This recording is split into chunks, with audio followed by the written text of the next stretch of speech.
Well, this morning I want to introduce you to a campaign that I hope will assist you, it will assist us as a church in fulfilling this mission that God has called us to. Today we are launching what we're calling our Be a Light campaign. The name reflects this concept of our new name as a church on a hill based on Matthew chapter 5, verse 14. You are the light of the world. A town built on a hill cannot be hidden. And this name also reflects the very simple goal of the campaign. To number one, both to equip us, and number two, to encourage us to be a light for Jesus in our community all throughout the week. Now, being a light for Jesus, it can mean many things. It can mean being a good Samaritan and helping someone who's in need. It can mean paying forward at the drive-thru window for someone, or paying for the person behind you at the window. And while any way you can be a light for Jesus is encouraged, the specific focus of this campaign is to be an intentional strategy for evangelism, for reaching others with the good news of salvation in Jesus. We want to keep this very simple. So for this campaign, we've broken this down into three unique ways you are both encouraged and equipped to do this. And they all start with the letter T, okay? So three ways you can be a light for Lilburn. Number one, the first T is, I have it in mixed up order. Go to the second one, sorry, is tables. The first one is supposed to be tables. Tables is inviting people to your circle. The idea behind tables is to be intentional about inviting people into your life and building relationships with others who don't know Jesus. And by far the best way, the most impactful way to reach another person with the gospel, it's really easy actually. It's to simply be their friend. To sit down with them and genuinely have meaningful conversations with them and to be a part of their lives and to let them into your lives as well. By the way, this isn't some bait and switch. This isn't like your friend from high school who adds you on Facebook and they're like, hey, how are you doing? And then you find out about 5 minutes later, they're in a pyramid scheme and trying to pull you in. Okay, that's not what we're talking about. I mean genuinely making friendships, inviting people into your life. But being intentional about it. By default, we tend to stay in where? In our little comfort zones. To be around people that are just like us and us few and no more. That's by default how everybody is. And so all this is being intentional about building relationships with non-believers around you to be a light for Jesus. So a table could look like sharing a coffee table at Starbucks. A dinner table at your home, a lunch table during your work break with a coworker. It doesn't really matter where or when. It doesn't have to even be a physical table, okay? But the idea is inviting someone to share a meal or a drink with you and to do two things. Number one, to pray with them. And number two, to ask their story. That's it. Pray with them for the food, thank God. Maybe that might spark a conversation. And number two, just ask their story. And now, when you do that, after hearing their story, maybe it's at that meal, or maybe it's another time, you may be invited to share your story also. And at that point, if it hasn't come up already in the conversation, is when you can share with them that a large part of your story is your faith in Jesus. And you don't have to go on giving a whole gospel presentation. You're not giving a sales pitch, but you just see where the conversation leads from there. Perhaps you invite them to church or to Christ if based on their openness or not. But the overall idea is to simply invite someone into your circle, into your life through sharing a meal and having meaningful conversations. And if you think about it, just like Jesus did. So some of you might be a little intimidated about the idea of going out, knocking on someone's door, inviting them to church, maybe going through a whole gospel presentation with someone. And that's why we want to start with this idea of tables, because everybody can do this. everybody, doesn't matter who you are, you can cook a meal, or if you're like me, pay for a meal and just pay for a coffee with someone and sit down with them and ask their story and pray with them. We can all do this. But then number 2, it's already up there. The second T is tracks. So tables and then tracks. Tracks is inviting people to our church. So inviting people to your circle, inviting people to our church. A tract is just another word for a small pamphlet, which information about our church or about the gospel or both. So the second strategy is simply inviting someone to church. This doesn't have to be necessarily with a paper tract, by the way, but I just need another T, so this worked out. But in fact, when I'm telling somebody about our church, oftentimes I'll tell them to pull up, depending on their age, I'll have them pull up one of our social media accounts or maybe find our website. But having a small physical invitation to our church can certainly come in handy.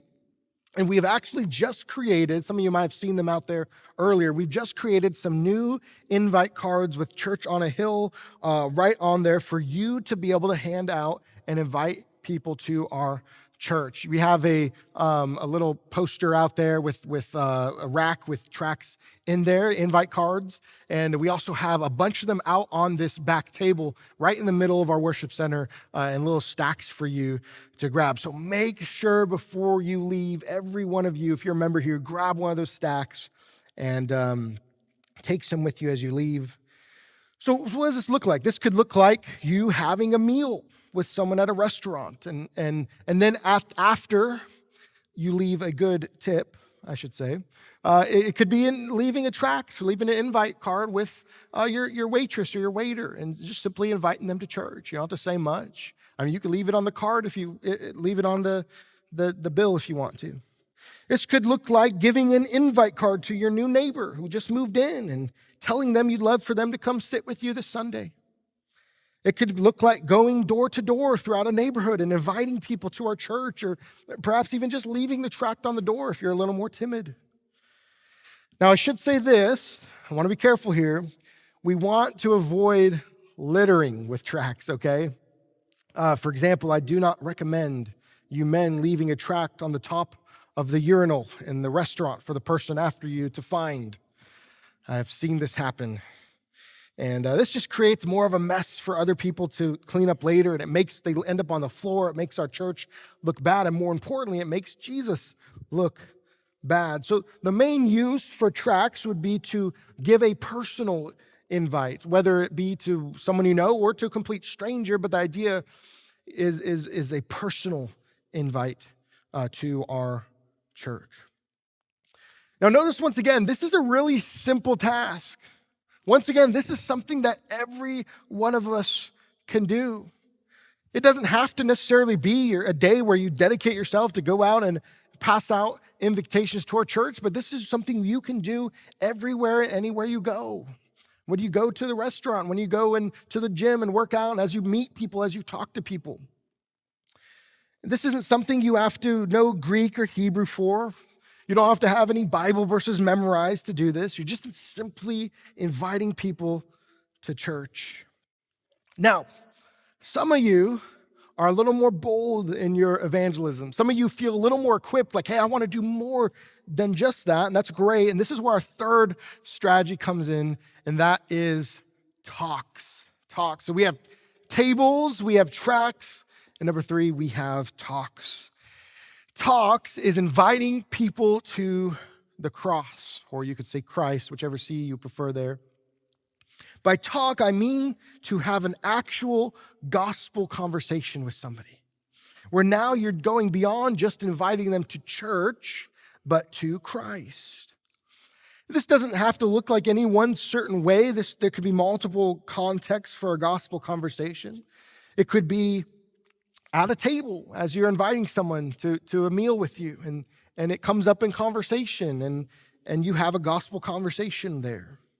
It could be as you're inviting someone with a tract to church, maybe at their door, and it comes up in conversation. You have a gospel conversation. Or it could be a cousin of yours you haven't talked to in a year calls you, and they have questions about heaven and hell and salvation, and you have an experience, an opportunity to share the gospel. It could be in the car driving back from your friends golfing. It could be during a walk in the park.